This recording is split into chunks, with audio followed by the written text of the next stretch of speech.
Aminette, le rendez-vous des amis du net. Bonjour Aminette. Bonjour. Bonjour Aminette. Bonjour Aminette. Bonjour Aminette. Bonjour Aminette. Bonjour Aminette. Bonjour Aminette. En direct tous les vendredis à 18h25 sur BF1 et en rediffusion tous les samedis à 13h30.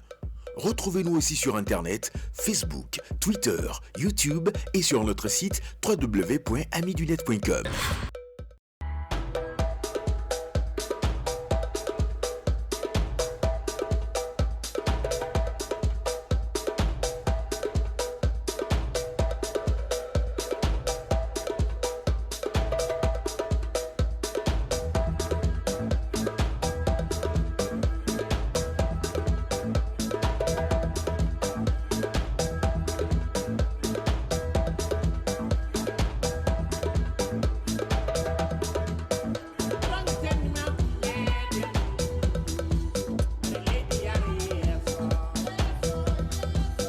Et si on devenait amis?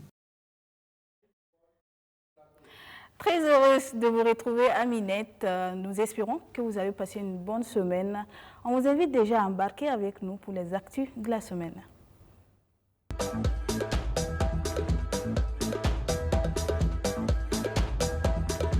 Actu de la semaine. Bonsoir Bassiratou. Bonsoir Amélie. Quoi de neuf comme actu? Et aujourd'hui, on va faire un clin d'œil aux artistes, surnommés les artistes de Sango. Le ministre de la Culture et interdit surtout de rire. On va suivre. On va essayer.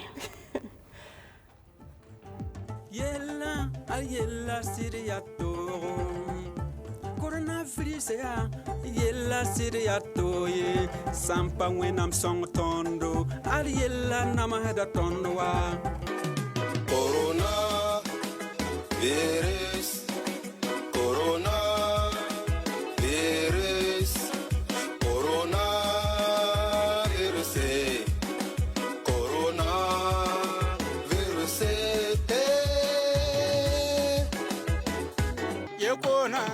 ya coronavirus ne wende wa me awala duniwa ti baba menga ha ti baba yabda ko monsa yabda ni kimsa yabda ya corona ye baga yuna ya coronavirus sai ko timbo yem so wala wino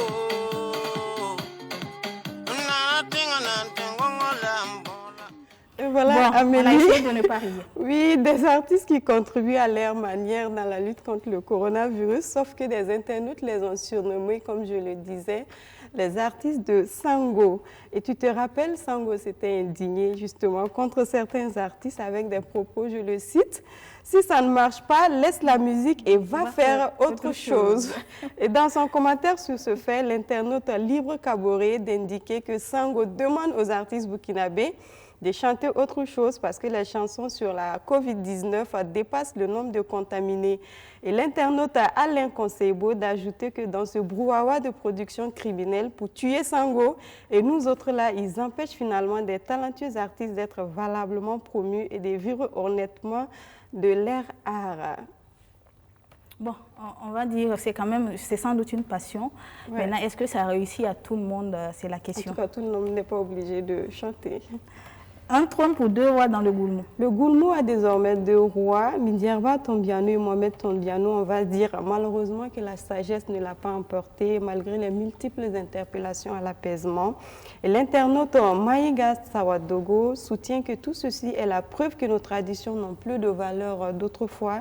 Et Gérard Kouala, cet autre internaute, l'a ajouté qu'en voulant copier la démocratie, voici que même dans la tradition africaine, il y a des problèmes de succession, un royaume, deux chefs intronisés.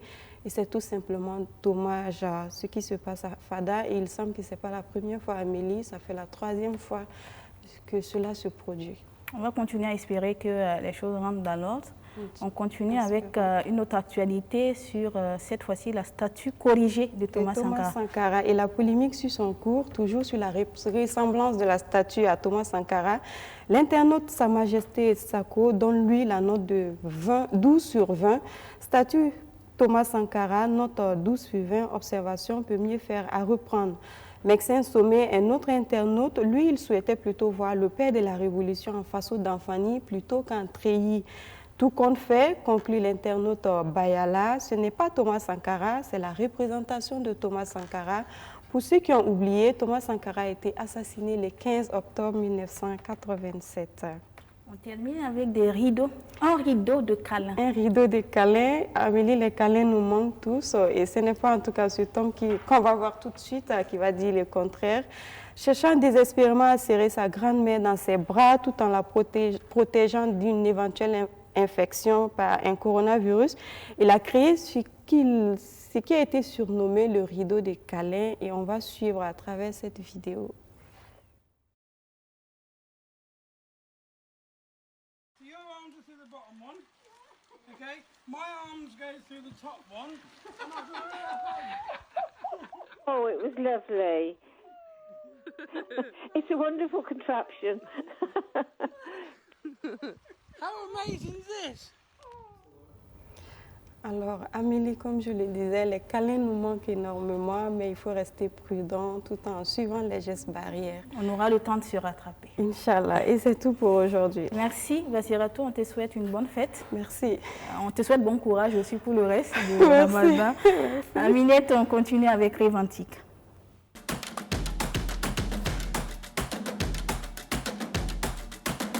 Rêve Antique.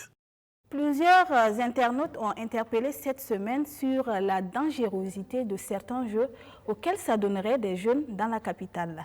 Eh bien, ils créent des groupes WhatsApp ou Facebook avec des affiches de combat de rue, informent Alino Faso, vous avez Willy contre Stéphane ou Adama contre Abdoulaye, etc. Ils se donnent rendez-vous dans des espaces vides tels que la ZAD, au niveau du CIAO, et se battent réellement avec des coups qui partent dans tous les sens, entourés de leurs amis qui, eux, font des paris sur chaque poulain. Ce que je vous raconte est réel et les vidéos très violentes circulent dans les groupes WhatsApp et ils en sont fiers. Voilà les affiches de ces combats. Vraiment, où allons-nous? S'interroge le socionaute Aziz Dabo.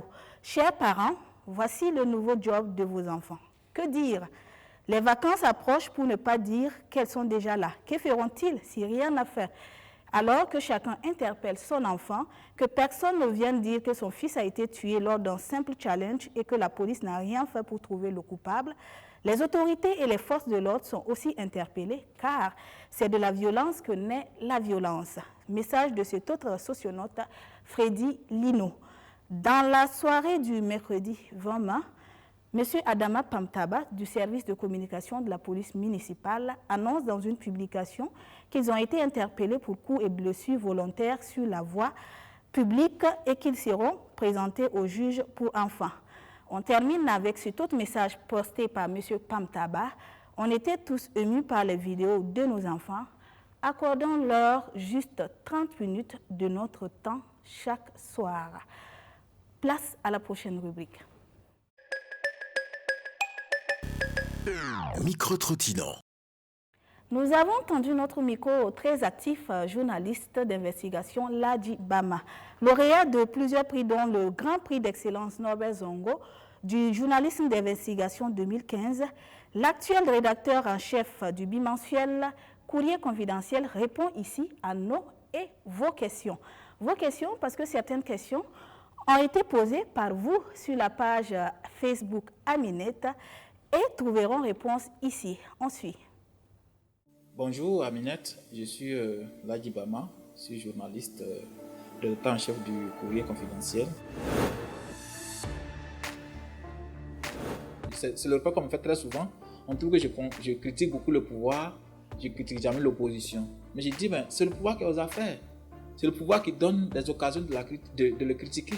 L'opposition, quand l'opposition sera aux affaires un jour, on verra aussi, on avisera. Mais pour le moment, ceux qui nous gèrent au quotidien, ceux qui gèrent nos vies au quotidien, c'est ceux qui sont au pouvoir. Il est normal qu'on puisse critiquer leurs actions. Et le fait de ne pas critiquer l'opposition, d'ailleurs, c'est même pas le cas, parce que souvent aussi, quand on a l'occasion de dire quelque chose qui ne va pas à l'opposition, on n'hésite pas à le faire.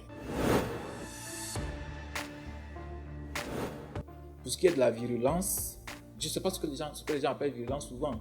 Parce que moi, peut-être que c'est lié aussi peut-être à ma culture, je ne peux pas voir votre téléphone qui est noir et puis dire non, en réalité votre téléphone il n'est pas très gris, mais non, il est noir.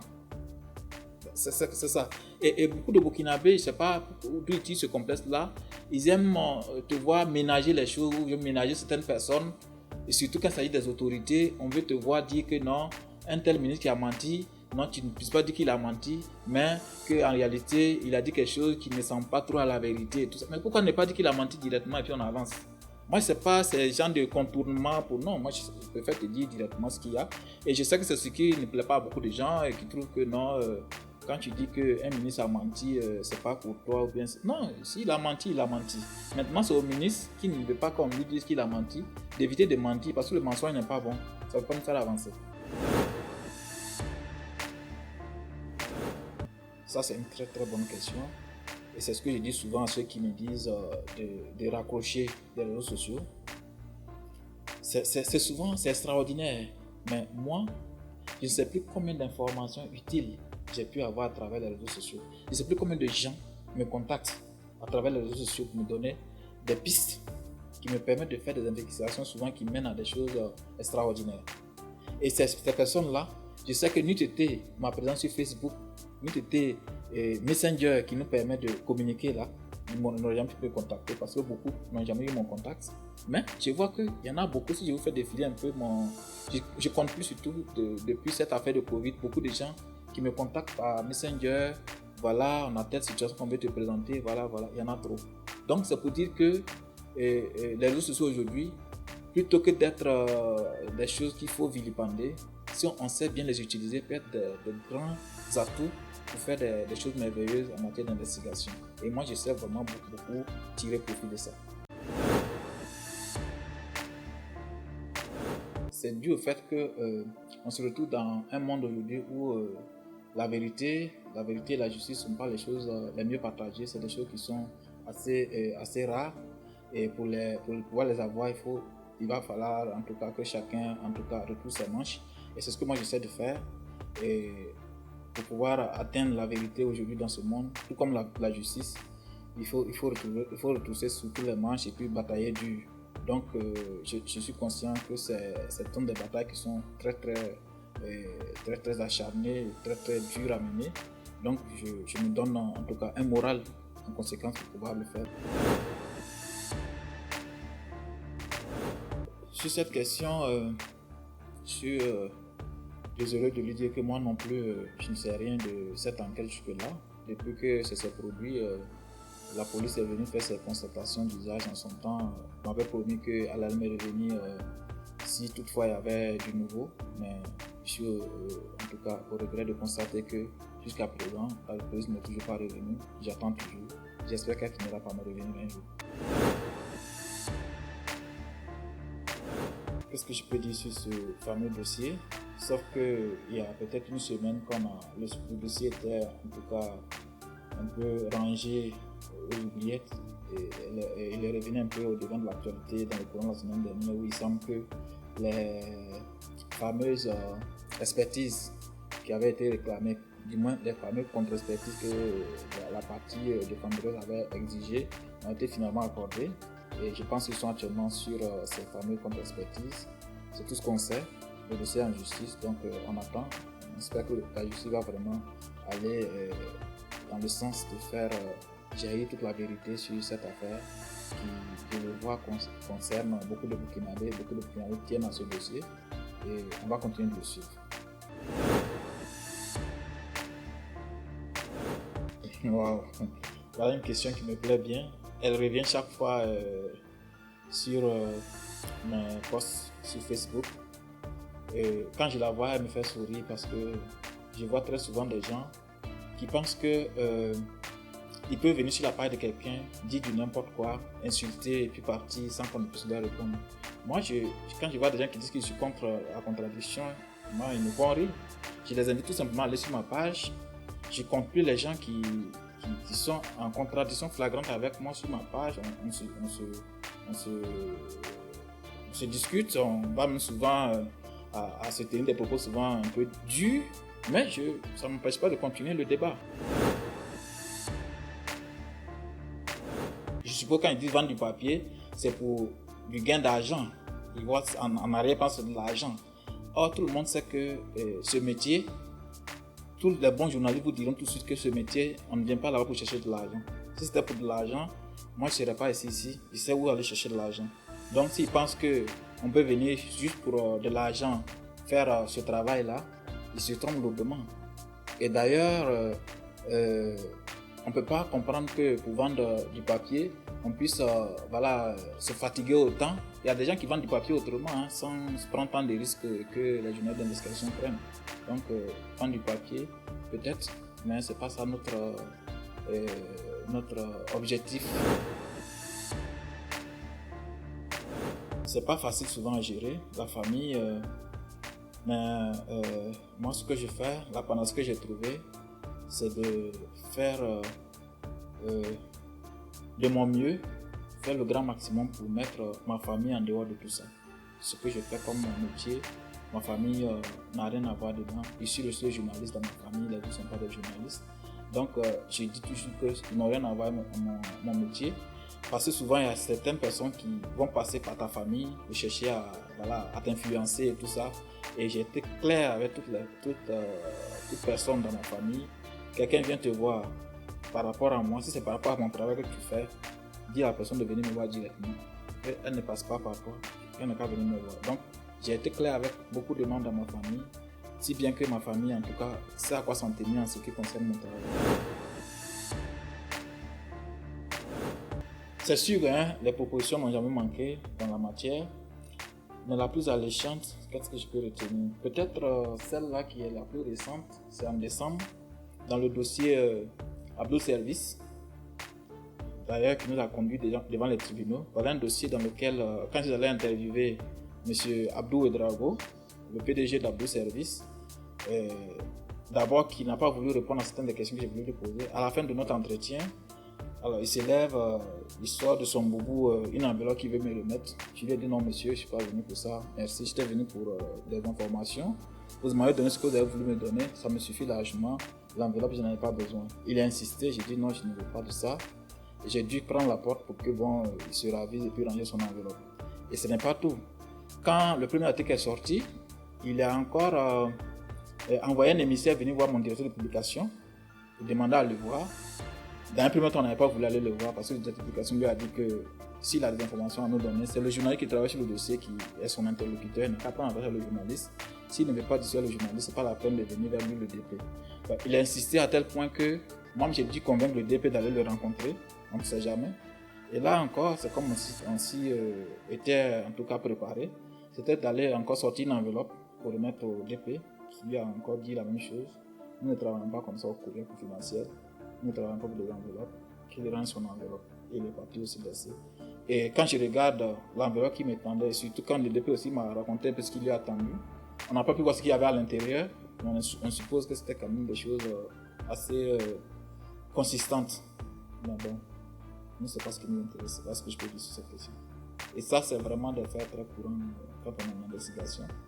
Et quand on sait ce qu'on veut, quand on sait où on veut aller, ben, c'est des choses qui ne retient pas souvent l'attention. On fait fi de ça. Alors, message aux amis du net, juste dire que le net, c'est une grande chance pour nous, pour notre génération.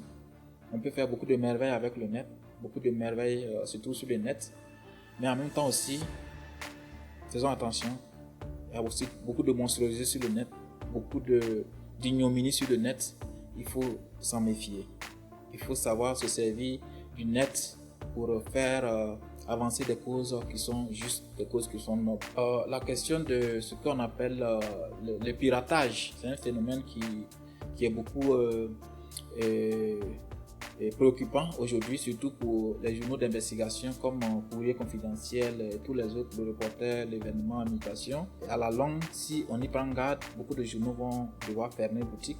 Et là, ce sera dommage pour toute la nation qui va perdre parce que pour qui sait la contribution de tous ces journaux-là à l'avancée de notre démocratie, si un seul disparaît, c'est la démocratie qui prend un gros coup. Cheikh Omar, notre geek, est avec nous. Le coup du geek. Aller à la découverte des crypto-monnaies, C'est ce que nous propose aujourd'hui notre geek. Bonsoir. Bonsoir Amélie. Comment vas-tu? Je vais bien, merci. Nous sommes tout oui. Voilà, donc aujourd'hui, chers amis du net, nous allons parler de crypto-monnaie. Nous allons essayer de découvrir ce qui se cache derrière ce terme qui a fait couler beaucoup d'encre et de salive il y a quelques années. Voilà. Donc en termes de la crypto-monnaie, très simplement, c'est une monnaie virtuelle. C'est une monnaie qui est 100% virtuelle, c'est-à-dire que c'est une monnaie qui n'existe pas sous forme de pièces, de billets ou de chèques. C'est une monnaie qui est électronique. Nous ne pouvons pas l'utiliser pour acheter des bananes, pour acheter quelque chose à la boutique à côté, mais c'est une monnaie qui a de la valeur. Pour essayer de faire un peu d'historique, il faut savoir que la première crypto-monnaie, le Bitcoin, qui est un terme qui peut rappeler quelque chose, a été créé en 2008 par un personnage un peu mystérieux du nom de Satoshi Nakamoto, qui jusqu'à présent n'a pas son identité qui est connue de tous. Donc cette première crypto-monnaie a été créée en 2008 sur une base d'une plateforme technologique qui s'appelle la blockchain. Donc aujourd'hui, cette crypto-monnaie, il faut savoir qu'elle a une grande valeur. Au tout début, c'était une monnaie qui arrivait à s'échanger, je dirais, sur une valeur assez faible. Il y a 3 ans, les crypto-monnaies s'échangeaient autour de presque 10 millions CFA pour un bitcoin. Et aujourd'hui, par exemple, un bitcoin a une valeur d'environ 5 600 000 CFA. Et il faut savoir comme crypto-monnaie, nous avons plusieurs types de crypto-monnaies. Nous avons par exemple la crypto-monnaie la plus connue, c'est le Bitcoin, c'est la toute première crypto-monnaie. On a ensuite Ethereum, par exemple, on a Ripple, on a Monero, on a Bitcoin Cash. Vous avez énormément de crypto-monnaies qui existent et qui pourront être utilisées de plusieurs façons. Voilà. L'utilisation. Oui, l'utilisation, comme on l'a dit plus tôt, c'est une monnaie qui est virtuelle, qui dépend de beaucoup de paramètres technologiques. Donc, une crypto-monnaie, en fait, ne fonctionne sans tenir compte d'un État ou d'une banque centrale. La crypto-monnaie, en fait, va fonctionner à partir des utilisateurs, à partir d'un certain nombre de types de nœuds. Par exemple, quand vous voulez échanger de l'argent classiquement par une banque, vous avez la banque qui doit valider votre transaction ou la banque centrale qui doit le faire. Dans le cadre de la crypto-monnaie, il se trouve que la transaction doit être validée par d'autres personnes qui font partie du réseau. Et toutes les transactions, en fait, sont inscrites dans un registre, une sorte de grand livre qui existe, ce qui fait dire que le Bitcoin ou les crypto-monnaies, ce sont des monnaies qui sont à la fois transparentes, mais anonymes. C'est-à-dire que les transactions, pour être validées, dans ce cas-là, ont besoin de le faire par toutes ces personnes qui participent au réseau. Et ensuite, toutes ces transactions sont écrites dans le registre, mais chaque transaction est identifiée par une adresse, donc on ne sait pas exactement qui est derrière une adresse de Bitcoin ou de crypto-monnaie. Voilà, un autre point à ajouter, c'est que pendant longtemps, du fait de l'anonymat, ces crypto-monnaies ont été beaucoup plus associées à tout ce qui était achat un peu illicite. Des gens qui l'utiliseraient par exemple pour acheter des armes ou pour acheter des stupéfiants, mais de plus en plus, on a une forme de régulation qui vient, qui permet à ces crypto-monnaies, dont le Bitcoin, de pouvoir être utilisé de façon plus facile. On a beaucoup de places de marché qui permettent de faire l'acquisition de ces Bitcoins que nous allons ranger dans un porte-monnaie, comme on le dit. Donc je pense que sur l'image actuellement, vous avez un petit aperçu des taux de change de certaines crypto-monnaies au jour d'aujourd'hui. Donc ce sont des valeurs d'aujourd'hui. Par exemple, 5 600 000 francs pour un Bitcoin, environ 128 000 CFA pour un Ethereum. Donc ce sont les valeurs de change environ. J'ai lu que le chanteur Akon veut lancer sa crypto-monnaie. Oui, le chanteur Akon a pensé à mettre en place une ville futuriste au Sénégal où les échanges, les transactions se feraient par crypto-monnaie. Voilà. On a d'autres initiatives sur le continent en termes de crypto-monnaie. Merci, Cheikh Omar. Aminette, si vous avez des questions, n'hésitez pas à vous nous contacter sur WhatsApp ou sur nos différentes plateformes en ligne. Bon week-end et bonne fête aussi à toi. Merci, à bientôt. On termine avec Comic.com.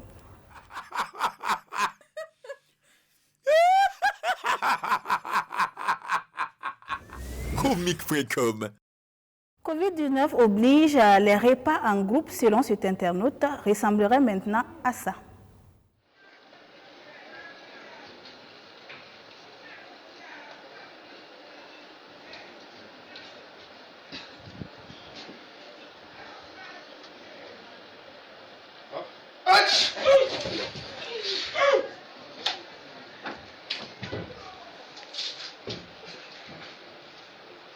keɓa.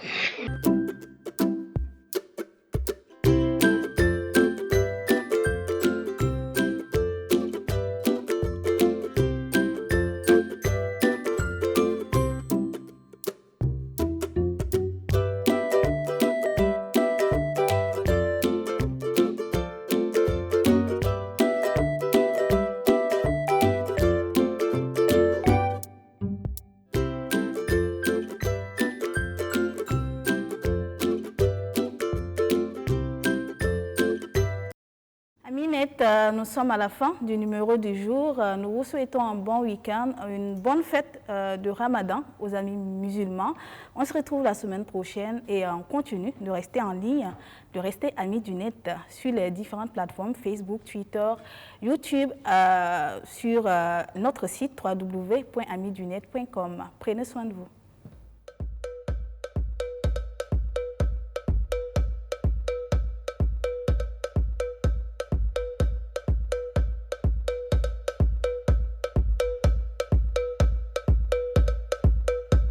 Alors,